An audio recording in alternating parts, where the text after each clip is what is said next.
Good morning. I'd like to do a video chat with you for just a few minutes. And the topic is responding to my friend Howard. I'm referring to a good friend of mine up in the Innisfil area, Howard Courtney. And what a great man of God and somebody who I really admire. The entire Courtney family has really made a mark in ministry, and Caleb, of course, down in Sarnia. And so a great family and many members that have certainly been faithful to Jesus and have served him very well. And again, I'm referring to Howard, and I didn't even get his permission to be able to do what I'm going to do, but I do this in honor and credit to Howard. Howard was very kind to respond to my video number 61, which was about how churches inviting people to come and experience the presence of God is maybe not the right thing to do in the way it's being done in some places. And Howard wrote me a very thoughtful um, response and sent me a message. And Howard does things in a loving way, and so he was very kind in taking the time and making the effort to write me. And so this whole video is called "Responding to My Friend Howard." In the context of video number 61 about churches inviting people to come and experience the presence of God, here's what Howard said. And basically, Norm, we all use the language that we are familiar with to explain things. Your point is well taken, but while I try to express things the best way I know how, it is always less than perfect. All I know from experience is that there's a sense of presence of Jesus in the place we gather to worship him.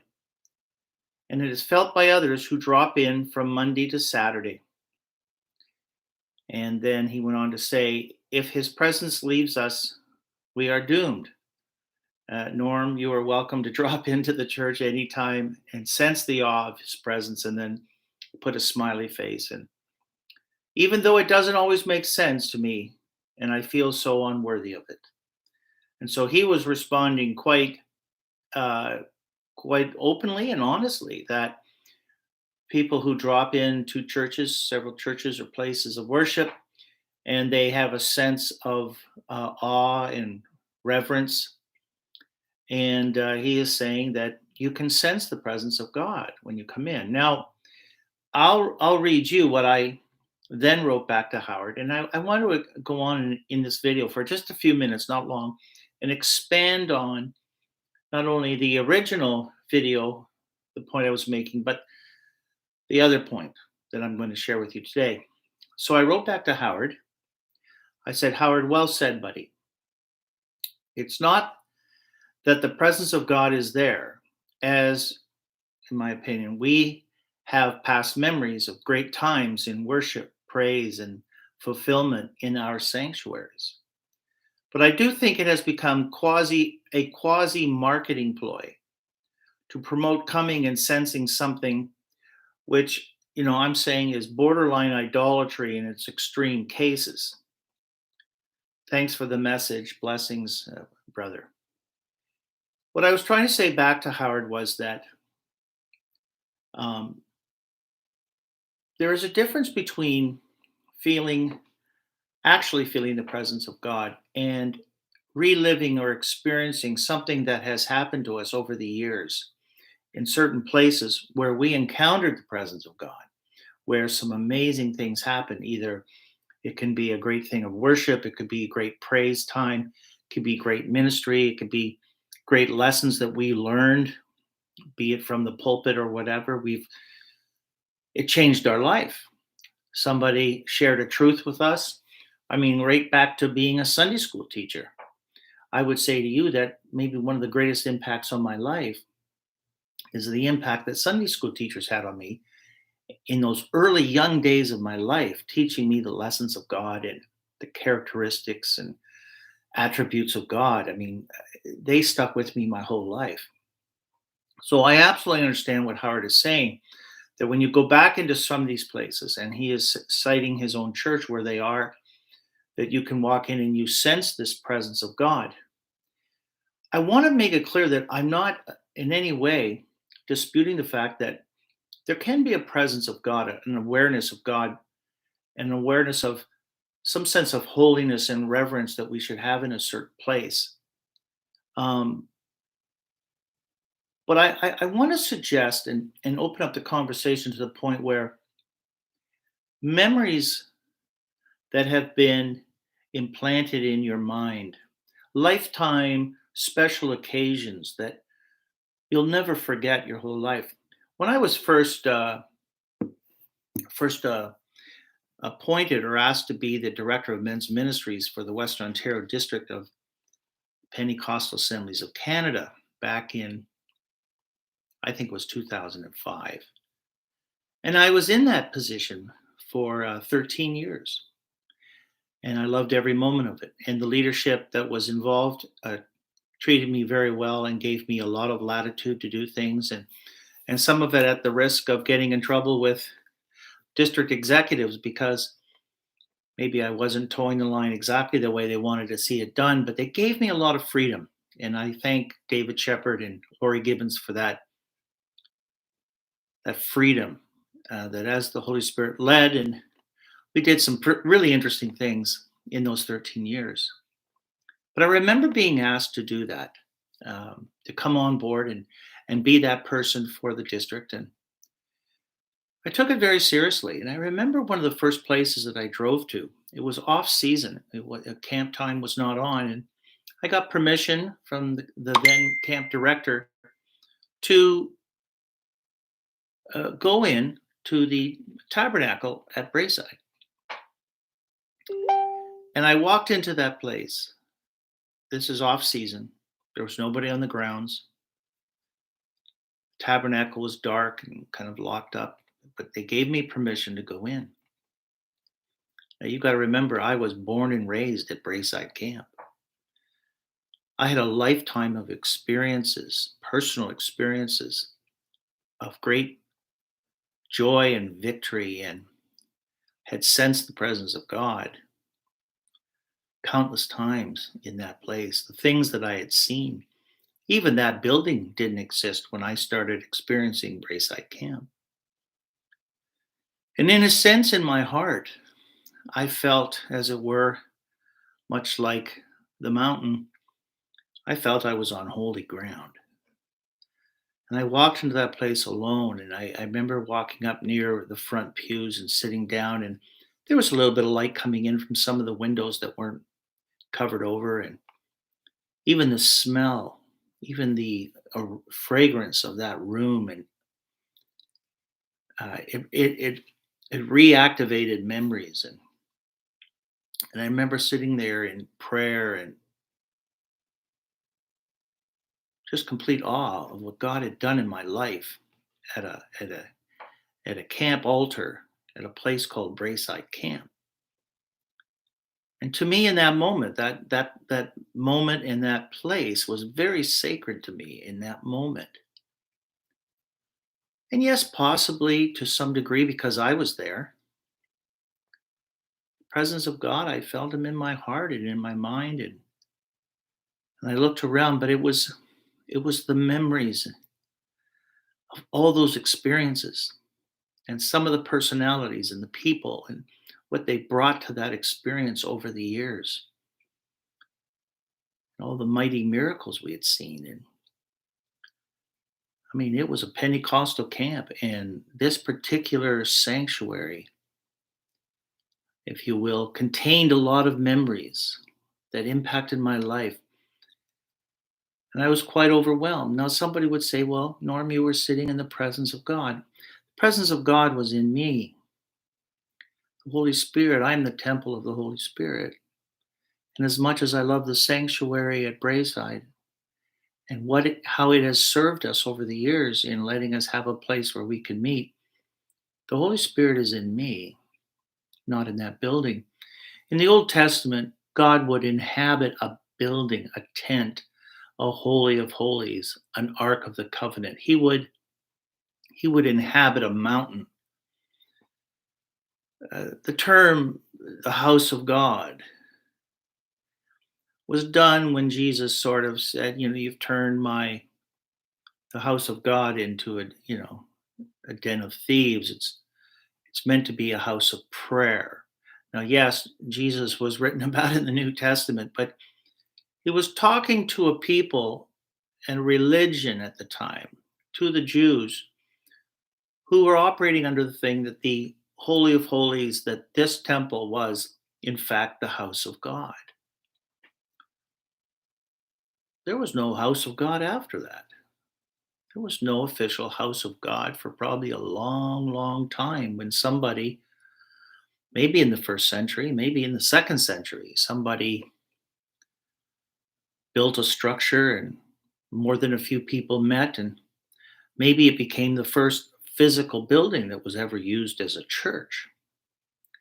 But until then, and under the new covenant, the building, that temple was no longer needed and won't be until the new kingdom comes in the millennium, where Christ will set up his kingdom again, and possibly the use of physical temples may become a part of that. But in the meantime, we became the temples of the Holy Spirit. The Holy Spirit resided in us. That spirit part of us is, I suppose, with the Holy Spirit being the resident of that place, it is our Holy of Holies. And so the house of God, that whole Old Testament concept of a location, a building, a structure that somehow becomes holy,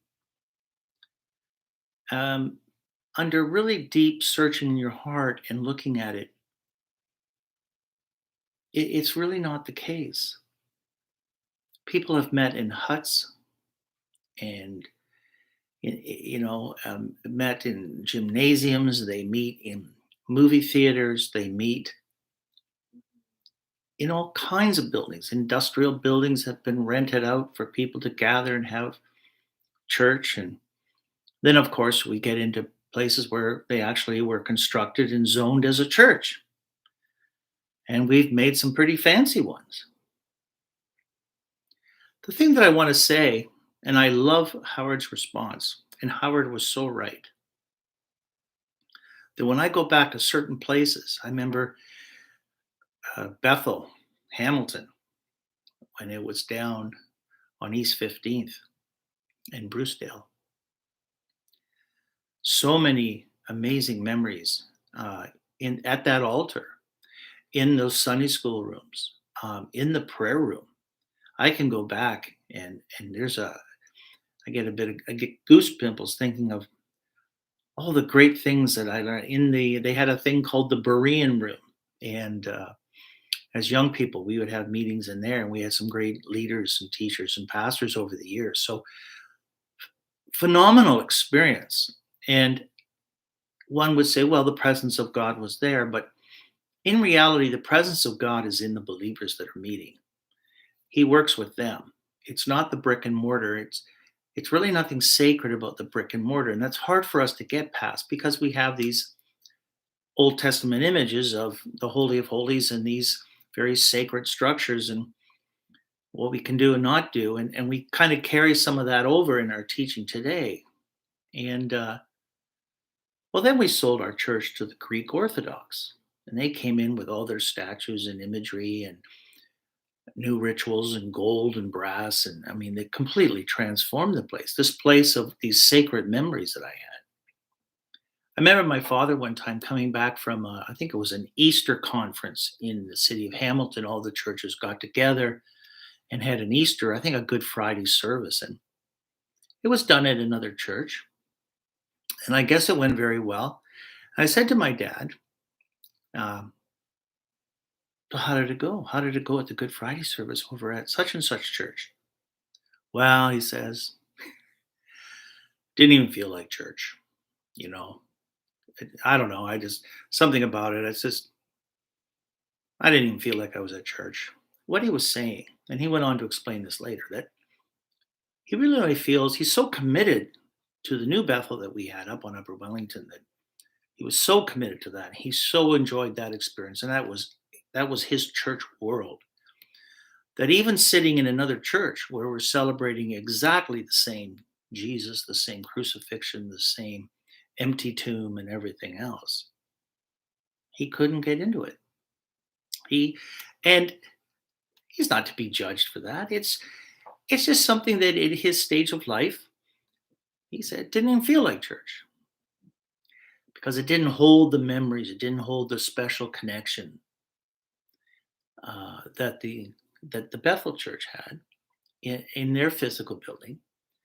And I just want to finish this video by saying, folks, all of us have some very special. If you're a follower of Jesus, you might even remember the church you first gave your heart to the Lord.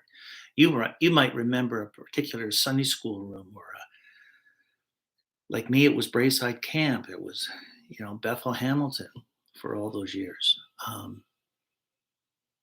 Places where God moved among his people, great things happened, and we hold those memories and we cherish them.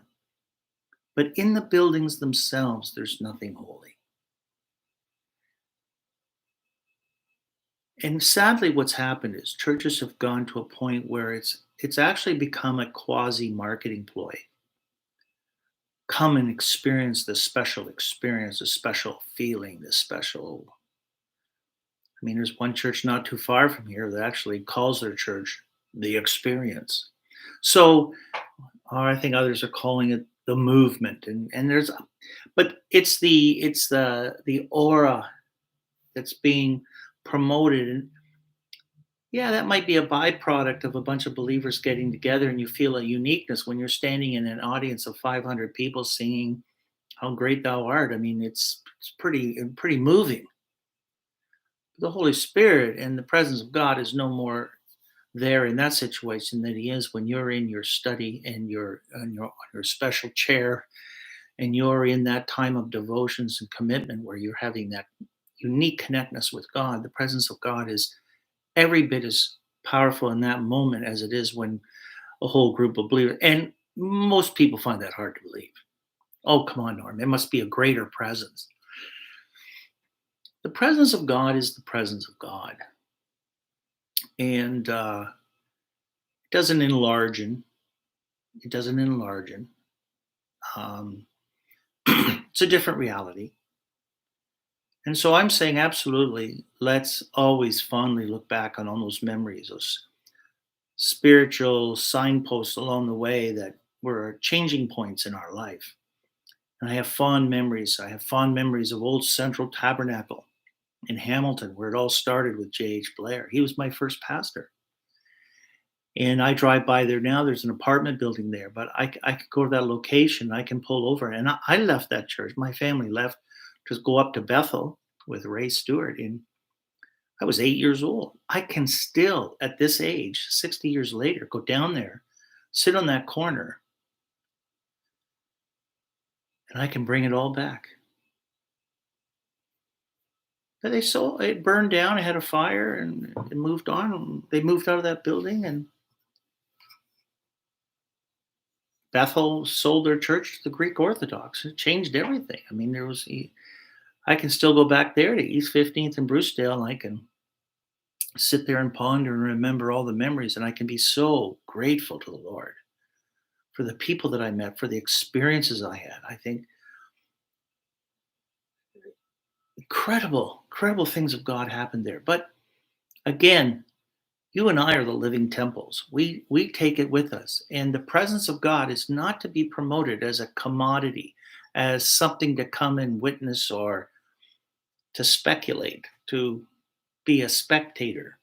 Come and see it. Come and experience, see if it's something you like. But Howard was absolutely right.